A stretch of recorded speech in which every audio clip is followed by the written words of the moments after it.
Hello भाई लोग, तो कैसे हो आप सब।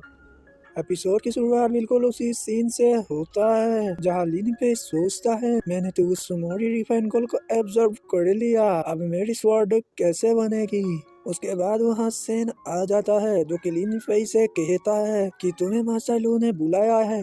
तो ये सुनकर लिन पे भी मास्टर लू के पास आ जाता है। लिन फेई को देखकर मास्टर लू उससे कहता है मैंने सुना था कि तुम ईगल क्लेव से जिंदा वापस आ गए। तो उस पर लिन फेई कहता है आप कैसे मास्टर है जो अपने डिसेबल को बचाने भी ना आ सके। और ये बोलकर लिन फेई वहाँ से जाने लगता है। तो ये देख कर के मास्टर लू बोलते हैं मैंने सुना कि कोई मैजिक वेपन के बदले फॉर्ज रिफाइंड गोल्ड दे रहा है। तो ये सुनकर लिन पे फौरन जाने से रुक जाता है और मास्टर के पास आकर उनका मसाज करने लगता है और उनसे पूछता है मास्टर क्या उनसे हाई ग्रेड वेपन बनाया जा सकते हैं। तो उस पर मास्टर कहता है मैंने उसे देखा तो नहीं है, बस सुना था कि वो मैजिक वेपन सब में है और अगर तुम जल्दी नहीं करते हो तो उसे कोई और खरीद लेगा। जिस पर यह सुनकर लिन फे फौरन वहाँ से निकलने लगता है और सोचता है कि इससे मेरा एक हाई ग्रेड वेपन बन सकता है।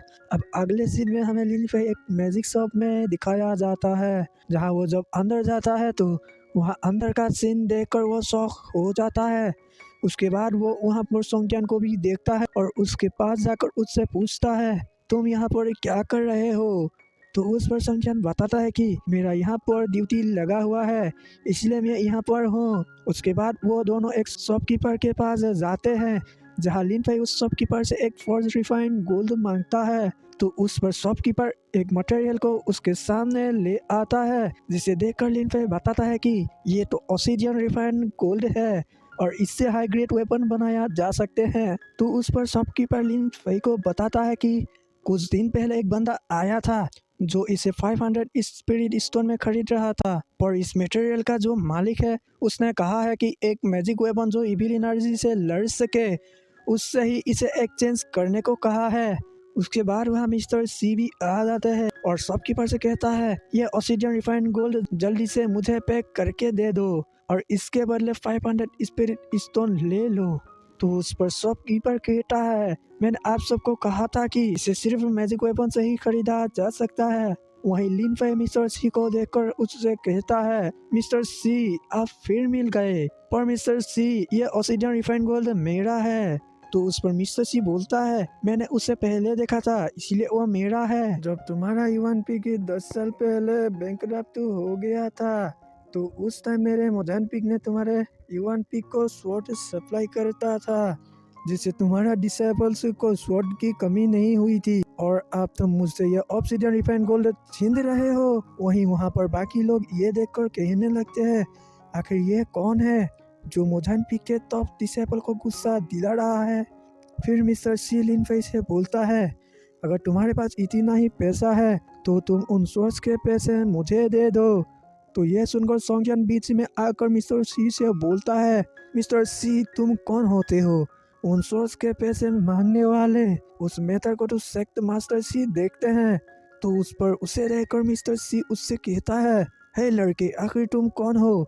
तो यह सुनकर सोंगचान अपना नाम बताता है और उससे कहता है मेरी ड्यूटी यहाँ लगी हुई है इसलिए यहाँ कुछ भी हुआ तो मुझे अपने सीनियर्स को जवाब देना होगा। जिस पर मिस्टर सी लिन फेई से कहता है लिन फेई क्या तुम्हारे पास उतना पैसा है कि तुम इस ऑब्सिडियन रिफाइंड गोल्ड को खरीद पाओ। तो यह सुनकर लिन फेई कहता है इस ऑब्सिडियन रिफाइंड गोल्ड के ओनर ने कहा है कि इसे मैजिक वेपन जो इविल एनर्जी से लड़ सके उससे एक्सचेंज करने को कहा है और जरूरी नहीं है कि वो तुम्हारे पास ना हो तो मेरे पास भी नहीं हो सकता है। और ये कहकर लिन फेई उस मैजिक वेपन को बाहर निकाल लेता है। तो उस वेपन को देखकर मिस्टर सी बोलता है यह जरूर ही नकली होगा। तो उस पर लिन फेई उस वेपन को शॉपकीपर को दे देता है चेक करने के लिए। वहीं शॉपकीपर उस वेपन को चेक करके असली बताता है। तो ये सुनकर के मिस्टर सी खुद उस वेपन को चेक करने लगता है और बोलता है कि ये तो रियल है। उसके बाद लिन फेई फौरन से मिस्टर सी से अपना मैजिक वेपन छीन लेता है और उससे बोलता है अब तुमने तो देख लिया ना ये असली है या नकली है,